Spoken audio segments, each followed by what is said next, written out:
Hi everyone, this is Dr. Pasunuti Sumanth, consultant pediatrician. As we are all in midsummer and the temperatures have already peaked over the past few weeks, here is a video regarding the care to be taken for children in this summer. The main culprit in this summer is the ultraviolet radiation from the sun, and this can cause sunburn, skin damage, eye damage and skin cancer. This ultraviolet damage accumulated during childhood and adolescence is strongly associated with an increased risk of skin cancer later in life.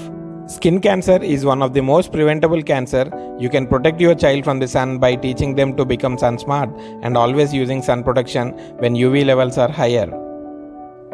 And it is also important to model good sun protection habits as children learn by observing their parents and caregivers' behavior. Now we'll see about the sun protection times. Ultraviolet radiation isn't like the sun's light or heat, which we can see and feel. Even on a cool day, ultraviolet radiation can damage our skin without us realizing.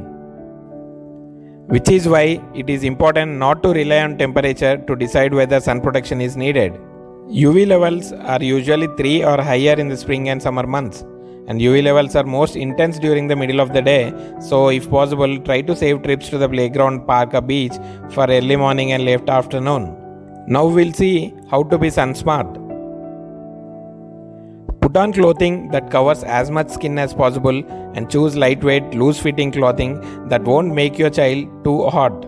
Next thing is to slop on sunscreen. Use SPF 30 or higher broad spectrum water-resistant sunscreen on your child's face, arms, hands and any other skin that is not covered.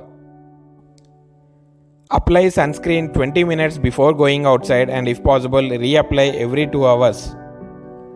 And remember, sunscreen does not completely block out all UV radiation and should never be the only method of your sun's protection. Next is to slap on a hat. Choose a hat that shades your child's face, back of the neck, eyes and ears and is a suitable size for your child's head. And next, seek shade. Try to use shade whenever possible. If you can, choose a shady place for your child to play, such as under a tree, shade sail or umbrella. And remember, UV radiation can burn even when you are in the shade.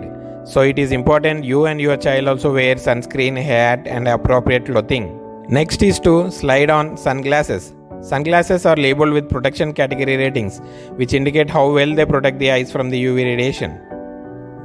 Choose wraparound sunglasses that are labeled category 2, 3 or 4. Category 1 or 0 sunglasses do not provide enough UV protection, and a soft elastic tip will help to keep sunglasses in place for babies and toddlers. Now we'll see about sunscreen in babies. And babies under 12 months should not be exposed to direct sun when UV levels reach 3 or higher. And dermatologist does not recommend the widespread use of sunscreen on infants under 6 months. Protection such as shade, clothing and broad brim hats are the best protection for infants, and with sunscreen used on very small areas of skin. Some parents may worry about their child's skin reacting to sunscreen. There are many sunscreen made for babies or toddlers that are gentle on sensitive skin. If you are in doubt, test the sunscreen on a small area of your child's skin to make sure they don't have a reaction. Now we'll see the treatment for sunburn. Children can get sunburnt in as little as 10 minutes, and depending on the severity, it can take a few days or weeks to heal. So the treatment aims to help your child feel more comfortable. First thing to do is give your child plenty of water so that they are well hydrated, and cool your child's skin with cold compresses or a cool bath. If required, give your child simple pain relief medicine such as paracetamol or ibuprofen and prevent further UV damage by keeping your child indoors. And signs of severe sunburn include blisters, swollen skin and severe pain. If your child has any of these signs, take them to see your doctor. Sometimes children can get heat stroke along with sunburn. If your child's sunburn is accompanied by fever, headaches or nausea and vomiting, take them to the doctor. So this is all about the sun protection in children. And thanks for watching. Do like, share and subscribe.